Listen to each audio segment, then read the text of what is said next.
Eran los años 80. Era Beverly Hills. No había reglas, todo era sexo, drogas y rock and roll.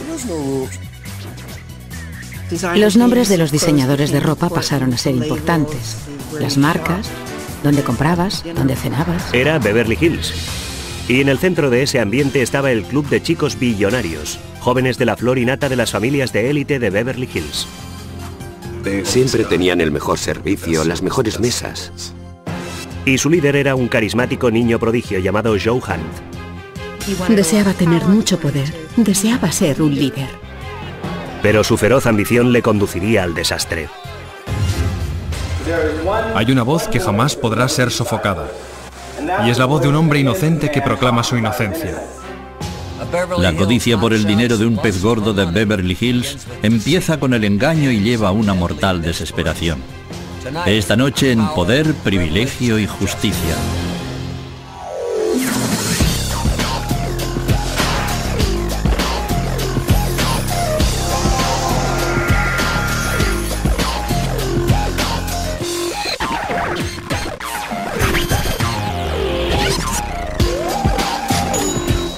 Crímenes imperfectos, ricos y famosos. El club de los chicos billonarios.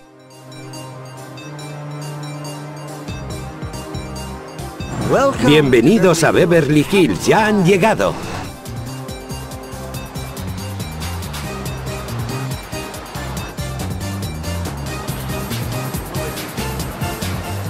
Durante casi 75 años, Beverly Hills ha sido un refugio para los ricos y famosos.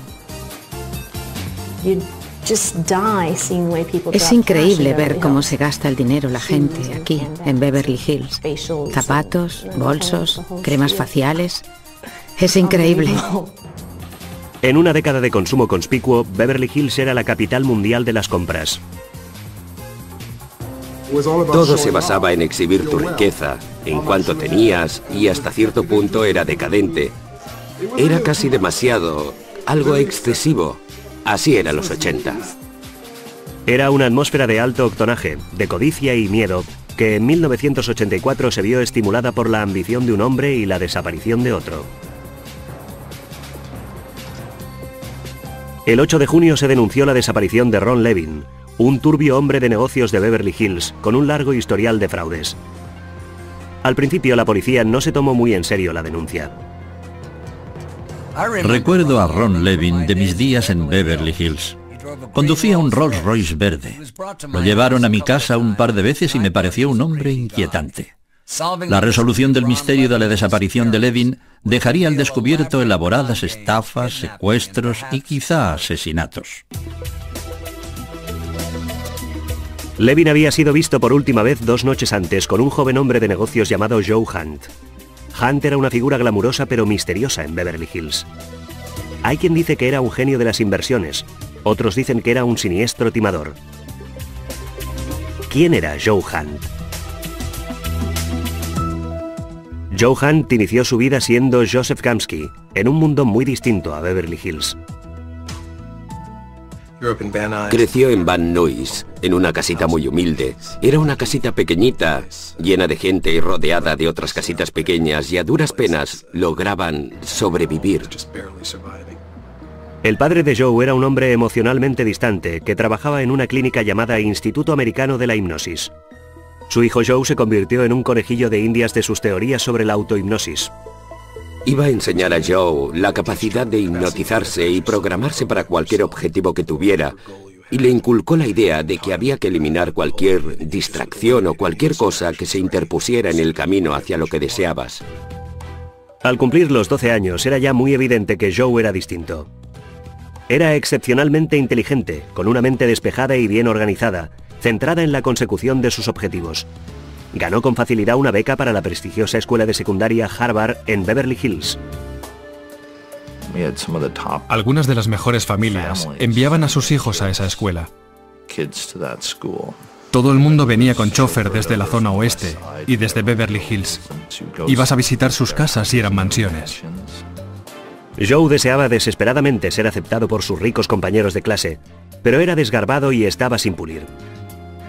Joe sabía qué hacía falta para conquistar ese mundo: dinero y poder. y él quería las dos cosas. Era evidente que a Joe le atraía el dinero. Creo que es difícil crecer en esta ciudad, en la clase de círculos en los que creció sin preocuparse por el dinero. Y no creo que el dinero hubiera bastado en el caso de Joe. Él quería tener mucho poder. Quería ser un líder. Después de graduarse, Joe fue a la USC a estudiar contabilidad. A los 19 años se presentó al examen para CPA y lo aprobó. Más tarde reivindicaría ser la persona más joven en la historia de California que lo lograba. Como muchas de las reivindicaciones de Joe, no era del todo cierta. Dudo que fuera la persona más joven en aprobarlo. Reivindicaba muchas cosas. Eso formaba parte de la personalidad de Joe Hunt. Siempre había algo de verdad en lo que decía, pero lo exageraba un poco más para darse importancia. En su prisa por hacerse rico, Joe abandonó la USC en su segundo año. Se presentó en una reunión de selección de personal para una gran empresa de contabilidad del centro y les dijo que estaba a punto de graduarse. Ellos no lo comprobaron porque de inmediato expuso el hecho de que había superado el examen para CPA. Joe obtuvo el empleo, pero enseguida se aburrió de la contabilidad.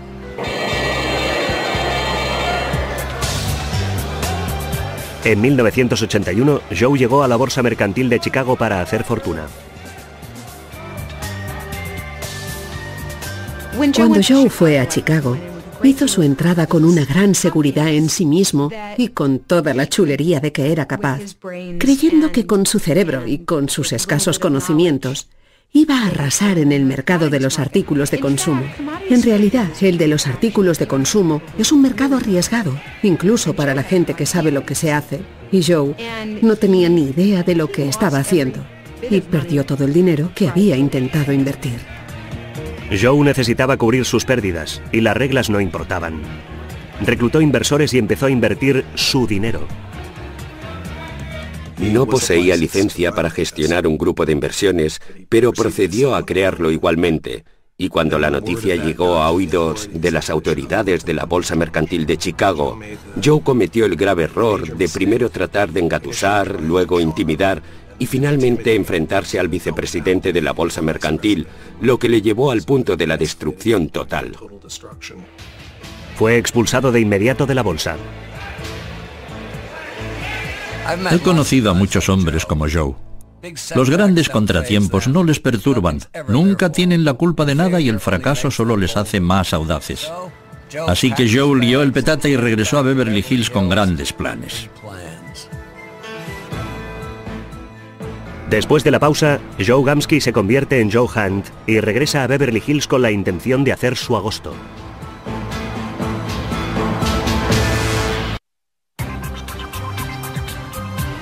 En 1981, Joseph Gamsky regresó a Beverly Hills con un nuevo nombre, más distinguido, Joe Hunt, y un nuevo plan para hacer fortuna.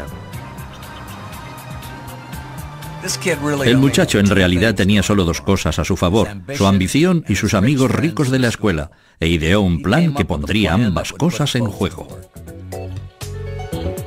Joe decidió crear un club de inversiones. Sus amigos proporcionarían el capital y Joe, como líder, usaría su dinero para negociar con artículos de consumo. Le puso el nombre de BBC. El nombre BBC estaba inspirado en un restaurante de Chicago que se llamaba el Bombay Bicycle Club y era un local que a Joe Hunt le gustaba frecuentar. Así que cuando vinieron aquí y empezaron a formar el grupo, lo llamaron BBC por ese restaurante de Chicago. Luego, humorísticamente, llegó a conocerse como el Club de los Chicos Billonarios. El poder de persuasión de Hunt resultó evidente desde el principio, cuando inculcó en el BBC toda una serie de principios a los que llamaba filosofía de la paradoja. La filosofía de la paradoja es, en realidad, una forma de justificar todo lo que haces. Reducida a su forma más simple es, el fin justifica los medios, sin miramiento alguno. A los primeros que reclutó Joe fue a sus excompañeros de estudios Dean Carney y Ben Dosti. Pronto le siguieron otros. Todos procedían de familias ricas y ninguno tenía idea de cómo apañárselas por su cuenta. Ricos, mimados e inseguros. Eran perfectos para Joe. Casi parecía como el salvador de todos. Quiero decir que tenía ese don especial. A todo aquel que llegaba a conocerle, le causaba la impresión de ser la persona con la que deseaba estar, la que podía ayudarle a alcanzar sus objetivos, tanto si eran financieros como personales. Joe era como una roca. En el otoño de 1982, dos excompañeros de estudios más se unieron al BBC, Tom y David May. Los hermanos May eran herederos de la fortuna de la compañía May y se unieron a ese club de chicos billonarios para creer que habían logrado algo por su cuenta, en lugar de que se lo sirvieran en bandeja de plata. Con los dos hermanos May a bordo, empezaron a llover aún más miembros y más dinero.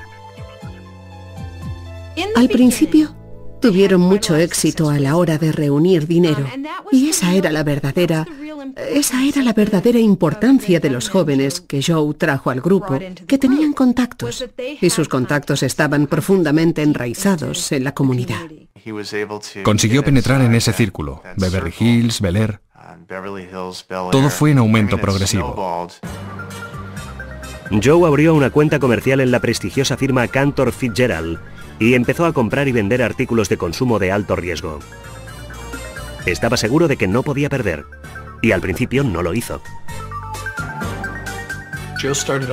Joe empezó en Cantor Fitzgerald y de hecho tuvo éxito.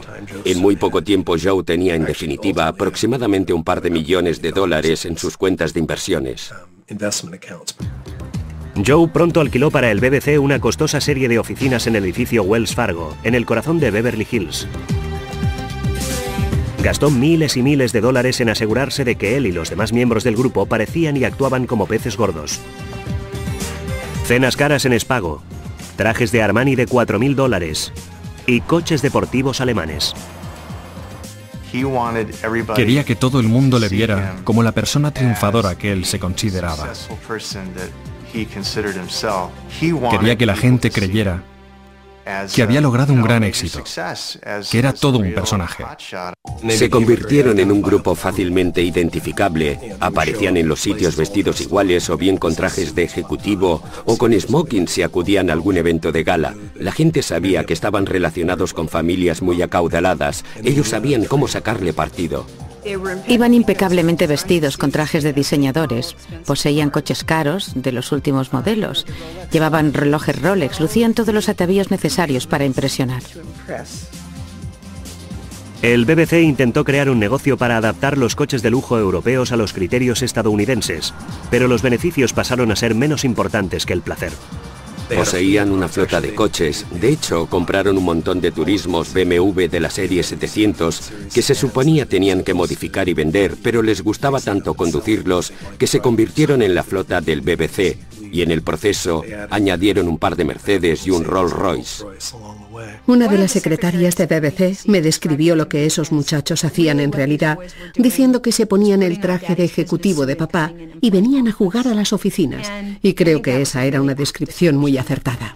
Teniendo a sus inversores felices, Joe continuó corriendo grandes riesgos en el mercado. Hacía apuestas o colocaba dinero en inversiones que a largo plazo habrían proporcionado generosos beneficios, pero nunca conseguía reprimirse y gestionar el dinero para realizar una operación inversora eficaz. Siempre quedaba en una situación tan desventajosa en los márgenes que si en cualquier momento se producía el más ligero desliz, quedaba al descubierto y constantemente se tropezaba con ese problema. El dinero con el que Joe Hahn jugaba era real, y empezó a perder mucho en el mercado de los artículos de consumo. Pronto se vio utilizando dinero de nuevos inversores para pagar a otros inversores y crear la ilusión de que estaban ganando dinero. La gente le estaba entregando miles y miles de dólares, los ahorros de toda una vida. Cogían todo el dinero que tenían y le decían: toma Joe, eres el mejor, tú puedes lograrlo, confiamos en ti sin reservas. Estuvo ganando dinero durante una temporada, después dejó de ganarlo y continuó pagando como si obtuviera beneficios, lo convirtió en un esquema piramidal. El negocio de Joe se había convertido en un castillo de naipes. Joe Hahn era de los que se creían sus propios cuentos, pero tenía que saber que su elaborada estafa no podía seguir así eternamente sin un gran ajuste de cuentas. En la primavera de 1983, Joe conoció al hombre que cambiaría las vidas de todos los miembros del BBC. Ron Levin, de 40 años, era una figura conocida en los restaurantes y clubs de moda de Beverly Hills. Yo le veía en Le Dom, tenía una mesa, estaba constantemente allí. Recuerdo haberle visto en Spago, en el Hotel Beverly Hills, en el Polo Lounge. Levin era un hombre de negocios con una estela de planes fraudulentos a sus espaldas. Había sido arrestado varias veces por robo y fraude. Igual que Joe, creía que el secreto del éxito era la imagen. Solía decir, si tienes un Rolls y un Rolex, puedes hacer lo que quieras y ser quien quieras. Para él era así como funcionaba el mundo. Yo te robo a ti y tú le robas a otro. Cuando le estafo, te estoy dando una lección. Levin y Han vieron mucho de sí mismos en el otro. Se consideraban intrusos más inteligentes que esos niños ricos, y cuando se conocieron pensaron, vaya, aquí hay alguien con y contra quien va a ser divertido competir. Y el arte de ganar astutamente se puso en marcha desde el primer instante. De lo que Ron no se dio cuenta fue de lo decidido que estaba Joe a ganar y de hasta dónde iba a llegar. Joe necesitaba el dinero de Levin. No paró de insistirle para que invirtiera en el BBC, y al final Levin lo hizo. Para Joe Han, Ron Levin fue un sueño hecho realidad. Continuaba creyendo que si conseguía un buen pellizco de dinero para invertir en el mercado de artículos de consumo, todo saldría bien. Y en ese momento, Levin le dice, de acuerdo, me has convencido, aquí tienes $5 millones para que los inviertas en mi nombre. Levin accedió a repartir los beneficios, pero insistió en usar su cuenta en el Clayton Brokerage. Con el dinero de Levin, Joe empezó a obtener inmensos beneficios. Podía mostrar un estado de cuentas con un total de $13,5 millones. La parte de Joe iba a ser de $5 millones. Hace su entrada en la oficina con todos esos documentos de Clayton Brokerage que indican a todos los chicos que acaban de ganar $5 millones y todo va a ir a parar al BBC. Después celebra una reunión en la que asigna participaciones en los beneficios y dice a los May, muy pronto vais a recibir $800,000. Los chicos se quedaron en éxtasis. Para Joe, el pago de las comisiones llegó justo a tiempo. Para conocimiento de sus socios, Joe se había gastado casi todo su dinero en parecer un triunfador en lugar de ser realmente un triunfador. Era muy importante para Joe haber obtenido esos beneficios y poder mostrarlos a sus seguidores. Y hay que tener en cuenta que en su mayor parte se trataba de jóvenes que no necesitaban formar parte del BBC para triunfar en la vida y que no se quedarían mucho tiempo allí si no había movimiento. Pero cuando Joe pidió a Levin su parte de los beneficios, Levin le dio largas. Pasaban las semanas y Levin continuaba dándole excusas. Joe en un principio no sospechó, después no estaba seguro, después no quería creerlo y finalmente llegó al convencimiento de que la cuenta era un fraude. Como Joe sabría después, nunca había habido dinero alguno en esa cuenta. Todo el asunto había sido un timo de Levin, parte de una estafa que el timador de más edad había hecho a un tercero. Joe había sido un peón de Levin. A esa altura, la situación en la que se había metido Joe requería que contara con esos $5 millones para cubrir pérdidas. Los gastos generales de BBC eran enormes. Sabía que a finales del verano de 1984 iba a necesitar una enorme inyección de efectivo, todo se iba a venir abajo. Aunque Dean Carney, su primer reclutado y mejor amigo, permaneció con él, otros inversores, sintiéndose engañados, pedían la devolución de su dinero. No había nada, era solo su palabra. Vale, según lo que tú dijiste, a estas alturas se suponía que tendríamos que estar cobrando y no es así. ¿Qué ocurre? Es que hemos tenido una pequeña pega. No es nada, en realidad. Había perdido mucho dinero en muchos frentes. Estaba desesperado por mantener unido al grupo y además necesitaba de verdad dinero. El 6 de junio, Joe y el miembro de BBC Jim Pittman fueron de visita al apartamento de Ron Levin en Beverly Hills.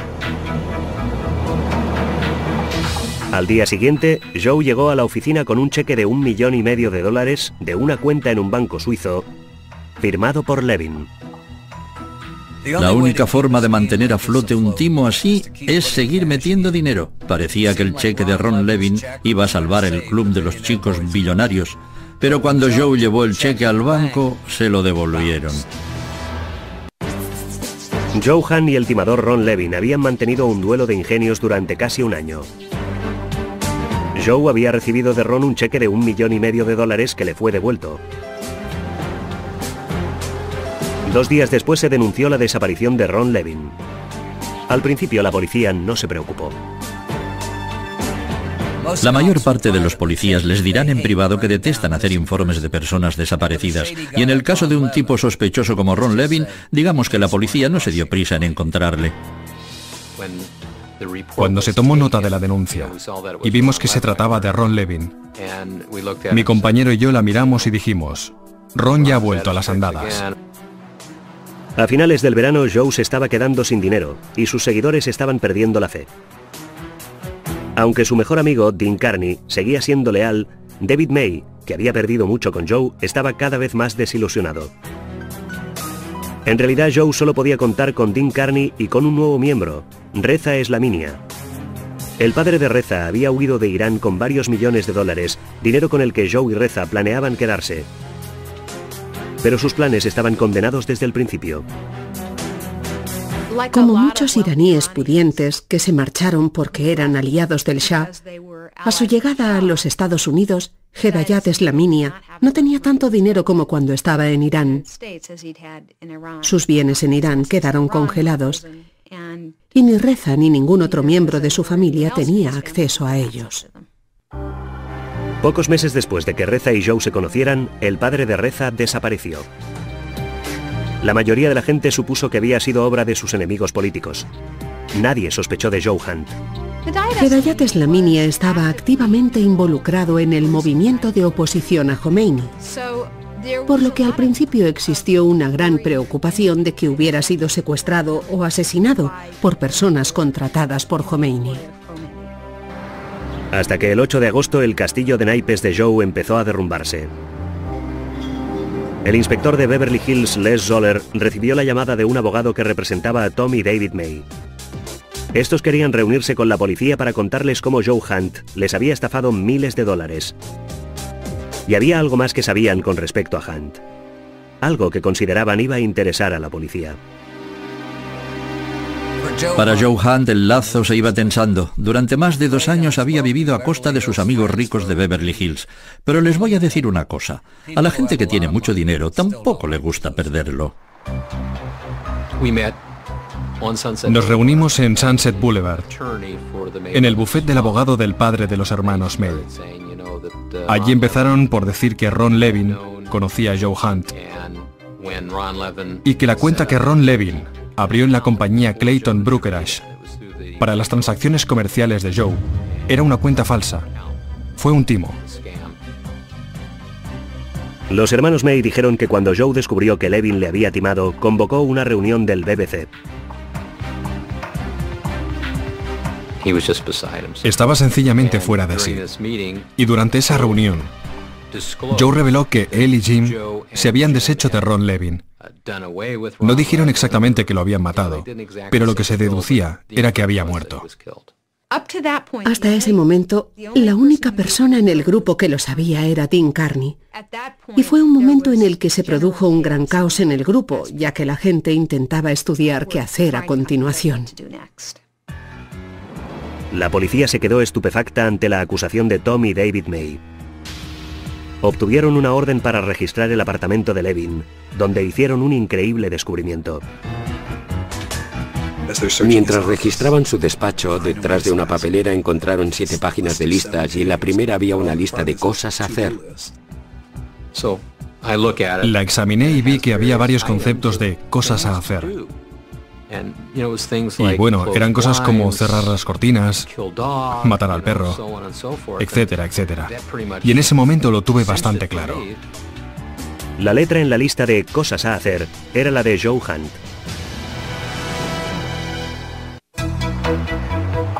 En septiembre de 1984, la policía se disponía a imputar a Joe Hunt por el asesinato de Ron Levin. En el interior del apartamento de Ron Levin habían encontrado algo sorprendente. Una lista de cosas a hacer, escrita con la letra de Joe, detallando todos los pasos del crimen. Saben, siempre parecen ser las pequeñas cosas las que delatan a los hombres importantes. ¿En qué estaba pensando Joe Hunt? Ya es bastante malo elaborar una lista así, pero dejártela en el escenario del crimen... La lista fue una prueba incriminatoria suficiente para realizar el arresto. El 22 de octubre, cuando Joe salía del garaje de su lujoso edificio de apartamentos, la policía le detuvo por el asesinato de Ron Levin. Joe se mostró arrogante y despreocupado, hasta que Zoller le enseñó la lista de cosas a hacer. Dejé una copia de las 7 páginas frente a Joe Hunt y le dije, ¿qué sabe de estas hojas? Y me di cuenta que le desaparecía el color de la cara. Cogió las páginas, las miró una por una, y las iba pasando como si leyera cada una de las palabras que había en ellas. Siguió mirando y mirando, y al final, tras haberle dado la oportunidad de examinarlas, le dije, ¿qué sabe de estas páginas? Me miró y me dijo, creo que debería ponerme en contacto con mi abogado. Hunt contrató de inmediato a uno de los abogados más caros y famosos de Beverly Hills, Arthur Barnes. Habían estado hablando con toda una serie de abogados con respecto a varios de los problemas a los que se enfrentaba Joe en aquel momento, y después volvieron a acudir a mí y me preguntaron si actuaría en su favor. Pero mientras Barnes intentaba elaborar su defensa, la policía andaba tras el miembro del BBC a quien Joe se lo había confiado todo, Dean Carney. Dean Carney estaba metido en un buen lío. Y lo que es un misterio para mí es cómo llegó Dean Carney a meterse en la situación en la que se hallaba. Era un chico de una buena familia y resultaba incomprensible que se dejara influir hasta ese punto por Joe Hunt. El 26 de noviembre, el inspector Zoller se reunió con Dean en la casa de sus padres en las colinas de Hollywood. Hizo a Dean una oferta que éste no pudo rechazar. Daban a Dean carta blanca, le ofrecían un trato que nadie podía haber imaginado y que era libertad completa. Iba a poder salir totalmente impune si testificaba. Se dio cuenta de que tenía que salir de aquello, que o bien aquello era el fin de su vida, que iba a pasar lo que le quedaba de vida en la cárcel, o delataba a su amigo Joe Hunt, y al final delató a Joe Hunt. Dean corroboró la historia que los hermanos May habían contado. Joe y el miembro del BBC Jim Pittman habían matado a Ron Levin. Después, Carney le soltó un bombazo al inspector. Le contó que Joe estaba detrás de otro asesinato. La muerte de Hedayat Slaminia, el padre del miembro del BBC, Reza Slaminia. El plan era secuestrarle, llevarle al sur de California y meterle en un sótano en el que pensaban torturarle, hasta que facilitara la información sobre sus bienes. Pero según contó Dean, el plan salió terriblemente mal. Fueron hasta donde vivía. Entraron haciéndose pasar por transportistas. Llevaban una caja enorme, un baúl grande. Usaron cloroformo para dejarle fuera de combate. Le metieron en el baúl. Y después, en la parte trasera de un camión de mudanzas que habían alquilado en Los Ángeles para subir hasta allí.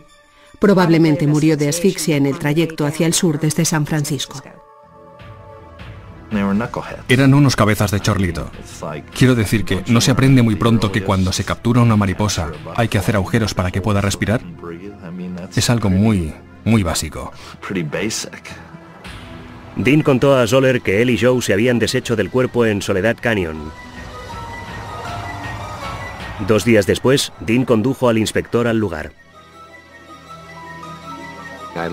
Miré debajo de un matorral y vi un cráneo.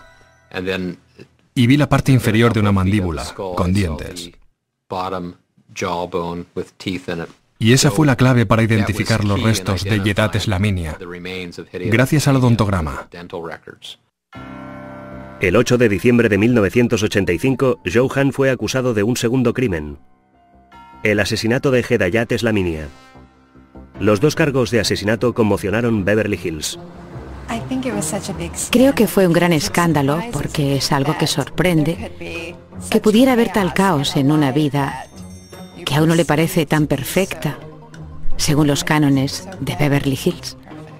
Cada vez que alguien era detenido o algo más era descubierto, prestabas más atención al tema.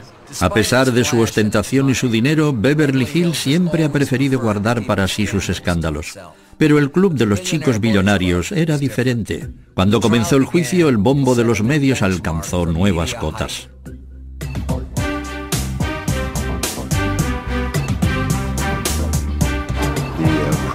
La prensa estaba fascinada con Joe Hunt, su filosofía y los demás jóvenes con los que se había asociado.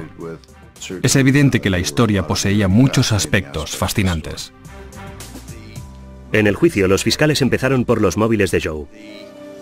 Dijeron al jurado que Ron Levin había timado a Joe y Joe estaba furioso. Quería vengarse y quería dinero de Levin. Él y el guardaespaldas del BBC, Jim Pittman, habían ido al apartamento de Levin la noche del 6 de junio, decididos a obtener ambas cosas. Ron Levin siempre había alardeado de tener una cuenta en un banco suizo, y Joe Hunt decidió que iba a ir allí e iba a obligar a Ron Levin a extender a su nombre un cheque de esa cuenta en un banco suizo que Joe pudiera cobrar. Y después, una vez obtuviera el cheque, iba a matar a Ron Levin porque necesitaba ese dinero y porque no le interesaba que estuviera vivo para anular el cheque. Jim le disparó en la parte posterior de la cabeza y después sacaron el cuerpo, lo metieron en el maletero del BMW y lo llevaron hasta el Bosque Nacional de Los Ángeles Soledad Canyon, donde Joe y Jim ya habían cavado una tumba. Pero a pesar de las intensas búsquedas, la policía no logró localizar el cuerpo de Levin. Cualquier referencia a la supuesta declaración del acusado. Los abogados de Joe dijeron que Levin no estaba muerto, que tras estafar al BBC, el maestro del timo sencillamente se había escabullido de la ciudad para eludir las posibles consecuencias. Tuvimos que demostrar que Ron Levin no solo había desaparecido, sino que había sido asesinado. Por lo tanto, había que evidenciar que su desaparición no había sido solo una desaparición, sino que estaba muerto. Es difícil condenar a alguien por asesinato sin tener un cuerpo, sobre todo cuando la supuesta víctima tenía tantas razones para desaparecer como Ron Levin. La principal pregunta a la que el jurado debía responder era: ¿Ron Levin estaba muerto o vivo? El juicio de Joe Hunt por el asesinato de Ron Levin había comenzado.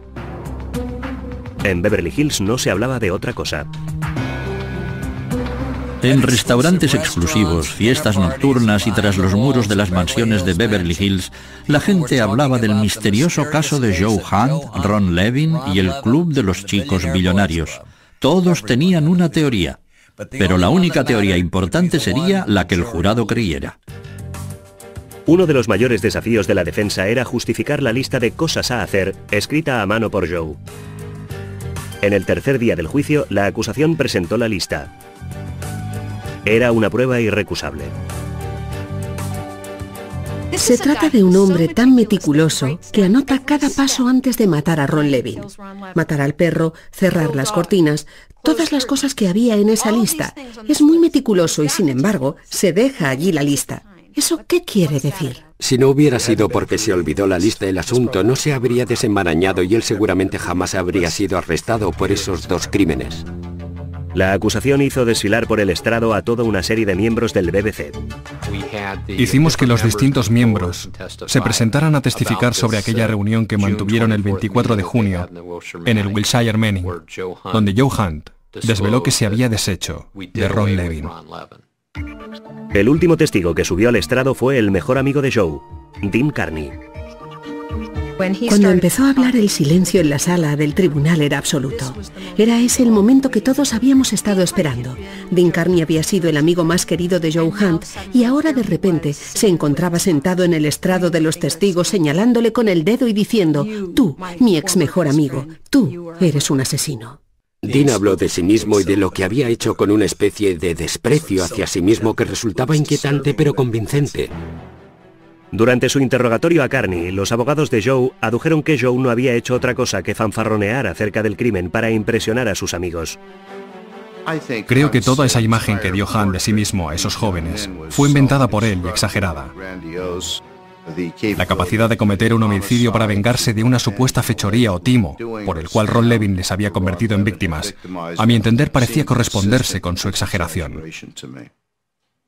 Hablaron de otras ocasiones en las que Joe había alardeado de cosas que no había hecho. Relató una pelea que había tenido con un miembro de una banda mexicana en el embalse de Sepúlveda, donde acabó por tener que matarle con su propia navaja. Me refiero a que se echaba esos faroles de que había matado a gente que eran falsos, y esto podía haber sido un farol más. En cuanto a la lista, la defensa destacó que le faltaba una instrucción clave: matar a Levin. La defensa aseguraba que después de entregar a Joe el cheque sin fondos por 1,5 millones de dólares, Levin había hecho las maletas y se había marchado. E hicieron comparecer a testigos que sustentaran dicha teoría. Hubo una pareja de Arizona que testificó haberle visto en una estación de servicio de ese estado, mucho después de su desaparición. Creo que quizás suscitase ciertas dudas. Pero para empezar, esas personas aseguraron haber visto a Ron Levin por el rabillo del ojo al pasar de largo, y eso no se sostiene. La acusación descartó esas declaraciones por absurdas. También lo hizo el padre de Levin. Si mi hijo estuviera vivo, se habría puesto en contacto conmigo y con su madre, no me cabe ninguna duda. Barnes argumentó que había un amplio margen para la duda. Joe no era un asesino, era la víctima de un timo de Levin. Le presenté exactamente como yo le veía, como un muchacho brillante. Evidentemente era un muchacho que había cometido errores, que hasta cierto punto era víctima de su ambición, pero eso ciertamente no equivalía a ser un asesino.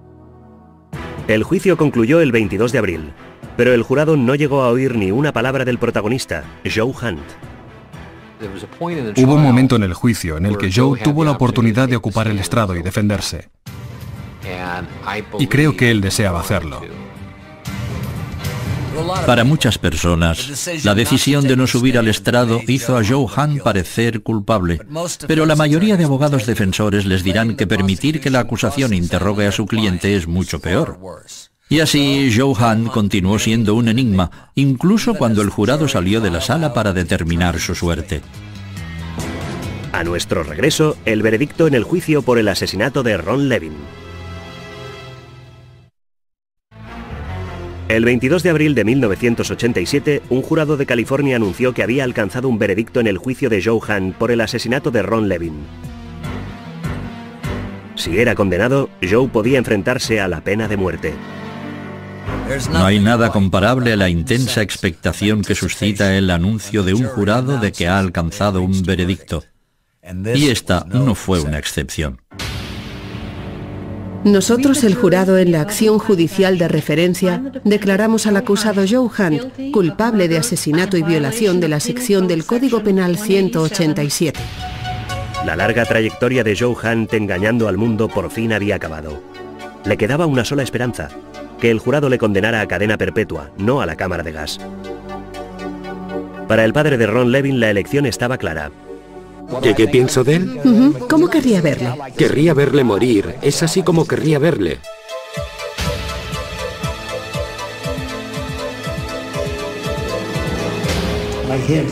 Le sentencio a cadena perpetua en prisión sin posibilidad de libertad condicional. La primera mayoría votó a favor de la muerte. El grupo que quería votar a favor de la cadena perpetua empleó el argumento de que todos los demás chicos eran prácticamente tan culpables como él, y en cambio se había liberado. El jurado dijo que se habían planteado seriamente la pena de muerte. Mi opinión personal es que a un jurado le cuesta muchísimo condenar a alguien a morir en un caso en el que no hay cuerpo. Al fin y al cabo, se presentó gente diciendo haber visto a Ron Levin. Y aunque eso lo descartamos, creo que en el fondo de su mente no paraban de pensar: ¿y sí? Pero aún no se había acabado para Joe Hunt. Todavía le esperaba otro juicio por asesinato, en el que volvería a enfrentarse a la pena de muerte, esta vez por el asesinato de Hedayat Slaminia. Desde la cárcel, Joe empezó a prepararse para su próximo juicio. Confiando siempre en sus habilidades, Joe decidió actuar como su propio abogado. Esta iba a ser la prueba definitiva para Joe Hunt. Iba a poner de lleno su destino en sus propias manos. Hunt había engañado a sus amigos e inversores, pero ¿podría engañar al jurado? El juicio por el asesinato de Hedayat Eslaminia comenzó el 14 de abril de 1992. Hay una voz que jamás podrá ser sofocada, y es la voz de un hombre inocente que proclama su inocencia. Yo soy un hombre inocente, no soy un asesino. Con Joe todo es posible. El hecho de que empezara a representarse a sí mismo en el juicio en San Mateo, y de que fuera tan eficaz, sin tener ninguna preparación legal convencional. La forma en que condujo ese segundo juicio fue algo realmente asombroso para mí. En este caso, sí había un cuerpo. Joe no podía negar que se había cometido un asesinato. Lo que podía hacer era echarle la culpa a otro, al amigo que le había traicionado, Dean Carney. Creo que una vez tras otra, las animosidades de Joe Hunt se interponían en el camino de su pensamiento racional, y echar la culpa de aquel asesinato a Dean Carney me parecía algo muy poco creíble. Joe ofreció al jurado una extravagante historia. Hedayat Eslaminia, dijo, temía sufrir una amenaza de muerte por parte del ayatolá Jomeini. Eslaminia había pedido al BBC que fingiera su secuestro para mantenerle a salvo. Joe y varios miembros del BBC habían ido en busca de una casa en la zona residencial de Beverly Glen, en Los Ángeles, que resultara un escondite apropiado. La casa estaba más bien en estado de deterioro, y ellos quisieron ver el sótano. No parecían interesados en ver nada del resto de la casa. Y después de un rato volvieron a subir y dijeron, nos la quedamos.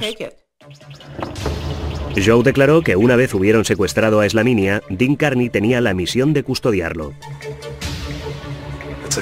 Era una historia absurda según la cual Dean se quedó a solas con Eslaminia y decidió matarle porque supongo que en el baúl tenía que haber montones de dinero y de oro o algo parecido. A Dean le había entrado el pánico y a la vez le había vencido la codicia. En fin, que Dean mató a Eslaminia.